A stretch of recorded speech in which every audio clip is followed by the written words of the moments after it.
Facebook, Instagram কিংবা টিকটকের মতো মাধ্যমগুলোতে আপনি কি দেখবেন তা ঠিক করে দেয় নির্দিষ্ট অ্যালগরিদম। আপনি কোথায় থামছেন বা লাইক দিচ্ছেন তার উপর ভিত্তি করেই তৈরি হয় আপনার স্ক্রিনের বিজ্ঞাপন, কন্টেন্ট এবং এন্ডলেস স্ক্রলিংয়ের আসক্তি। এমন কোনো সোশ্যাল মিডিয়া কি হতে পারে যেখানে ব্যবহারকারী নিজেই ঠিক করবেন তিনি কি দেখবেন বা নিজের অনলাইন জগৎটি আসলে দেখতে কেমন হবে? 2003 সালে মাইস্পেস ঠিক এই স্বাধীনতাই দিয়েছিল। This social networking platform swiftly gained prominence, captivating millions of users globally. ক্যালিফোর্নিয়ায় ইউনিভার্সের অধীনে মাইস্পেসের যাত্রা শুরু হয় টম অ্যান্ডারসন ও এভার হুইটকম্বের হাত ধরে। তখনকার ইন্টারনেট ব্যবহারকারীদের জন্য প্ল্যাটফর্মটি ছিল সম্পূর্ণ নতুন এক অভিজ্ঞতা। বর্তমান ফেসবুকের মতো সবার প্রোফাইল এখানে দেখতে একরকম ছিল না।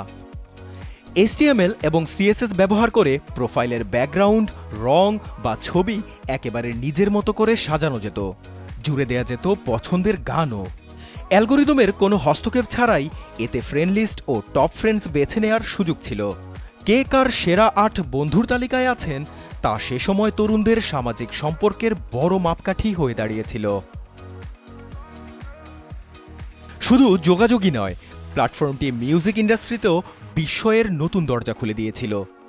নতুন ব্যান্ড ও শিল্পীরা রেকর্ড কোম্পানির ওপর নির্ভর না করে মাইস্পেসের মাধ্যমে সরাসরি শ্রোতাদের কাছে পৌঁছানোর সুযোগ পেতেন। টেইলর সুইফট, কেটি পেরি, অ্যাডল কিংবা মাই কেমিক্যাল রোমান্সের মতো শিল্পীদের উপস্থিতি মাইস্পেসকে সঙ্গীতের জগতে আরও আলোচিত করে তোলে। যোগাযোগ মাধ্যমটির সহপ্রতিষ্ঠাতা ক্রিস ডিউলফ জানিয়েছেন, টেইলর সুইফট ও কেটি পেরির মতো শিল্পীদের কেরিয়ারের শুরুটা হয়েছিল এই প্ল্যাটফর্ম দিয়েই।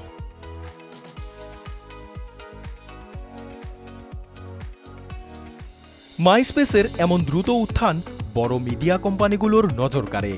2005 সালের জুলাইয়ে মিডিয়া মুঘল রুপার্ট মার্ডকের নিউজ কর্পোরেশন প্রায় $580 মিলিয়ন মাইস্পেসের মূল কোম্পানি ইন্টারমিক্স মিডিয়া কিনে নেয়।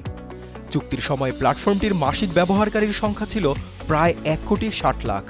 মিডিয়ায় প্রচারণার পর এর ব্যবহারকারীর সংখ্যা রকেট গতিতে বাড়তে থাকে।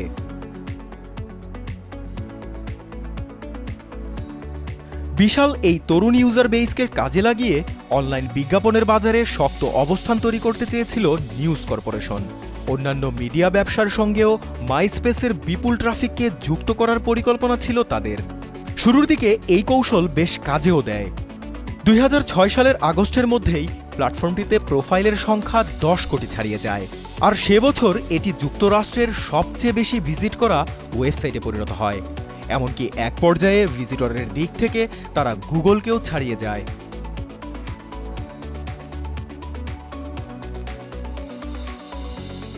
কিন্তু 2007 পরবর্তী সময়ে অতিরিক্ত বিজ্ঞাপন, দুর্বল ব্যবস্থাপনা, সাইটের জটিলতা আর প্রাইভেসি নিয়ে নানা সমস্যায় ধীরে ধীরে মাইস্পেস জনপ্রিয়তা হারাতে শুরু করে। প্ল্যাটফর্মটি মূলত ডেস্কটপ আর ধীরগতির ইন্টারনেটের উপর নির্ভরশীল ছিল। ফলে ভারী গ্রাফিক্স, কাস্টম ব্যাকগ্রাউন্ড আর ভিডিওর কারণে ওয়েব পেজটি লোড হতে অনেক সময় লাগত। প্রোফাইল সাজানোর স্বাধীনতা থাকলেও এই অতিরিক্ত কাস্টমাইজেশন সাইটটিকে ব্যবহারকারীদের কাছে ধীর ও জটিল করে তোলে। একই সময়ে সহজ নকশা ও মোবাইলে সহজে ব্যবহার উপযোগী হওয়ায় ফেসবুক দ্রুত এগিয়ে যেতে থাকে।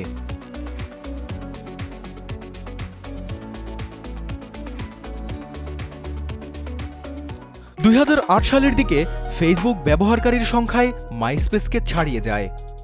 এরপর একাধিকবার নকশা আর ব্যবসায়িক কৌশল বদলে ঘুরে দাঁড়ানোর চেষ্টা করলেও তারা আর হারানো জনপ্রিয়তা ফিরে পায়নি। অতিরিক্ত বাণিজ্যিকীকরণ, ব্যবহারকারীর অভিজ্ঞতার অবনতি আর ফেসবুকের সঙ্গে প্রতিযোগিতায় পিছিয়ে পড়ায় একসময়ের এই ইন্টারনেট জায়ান্টটিকে মূলধারার সামাজিক যোগাযোগ মাধ্যম থেকে সরিয়ে দেয়। তবে মাইস্পেস এরপরেও পুরোপুরি বন্ধ হয়ে যায়নি। সাইটটি এখনও অনলাইনে আছে, যা মূলত মিউজিক ডিসকভারি ও আর্টিস্ট ফোকাসড প্ল্যাটফর্ম হিসেবে কাজ করছে। It just might be time to publicly rank your friends on the internet again. The current owners of legacy social media platform MySpace say they're planning on reviving the site. প্রায় 2 দশক পর MySpace নতুন রূপে ফিরতে চাইছে। 2026 সালের জুলাইয়ে বর্তমান মালিক ক্রিস ভ্যান্ডারহোক ও টিম ভ্যান্ডারহোক একে নতুন করে সামাজিক যোগাযোগের প্ল্যাটফর্ম হিসেবে ফিরিয়ে আনার ঘোষণা দেন। তারা জানান অ্যালগোরিদম নির্ভর ফিড ও এন্ডলেস স্ক্রলিংয়ের বদলে ব্যবহারকারীর নিজস্ব পছন্দ, সৃজনশীলতা আর ব্যক্তি স্বাধীনতাকেই বেশি গুরুত্ব দিতে চান। ব্যক্তিগত ডেটার নিয়ন্ত্রণ এবং নিজের মতো প্রোফাইল সাজানোর স্বাধীনতা নতুন প্রজন্মের কাছেও আকর্ষণীয় হতে পারে। The best thing MySpace could possibly do is maybe be some sort of pure play, very simple and light, all private messages, maybe occasional note. কবে এটি রিলঞ্চ হবে তার নির্দিষ্ট তারিখ জানা না গেলেও এই ঘোষণার পর যেভাবে সাড়া ফেলেছে তা থেকে এইটুকু অন্তত ধারণা পাওয়া যায়, অ্যালগোরিদমের বাইরে বিকল্প সোশ্যাল মিডিয়া নিয়ে মানুষের মাঝে আগ্রহ এখনও আছে। তবে শুধু নস্টালজিয়া দিয়ে দীর্ঘমেয়াদে টিকে থাকা কঠিন। তাই মাইস্পেসের সামনে পরীক্ষা হবে নিজের অনলাইন জগৎ নিজে সাজানোর স্বাধীনতা আজও মানুষ সত্যিই চায় কিনা। জাকারিয়া হোসাইন, যমুনা নিউজ।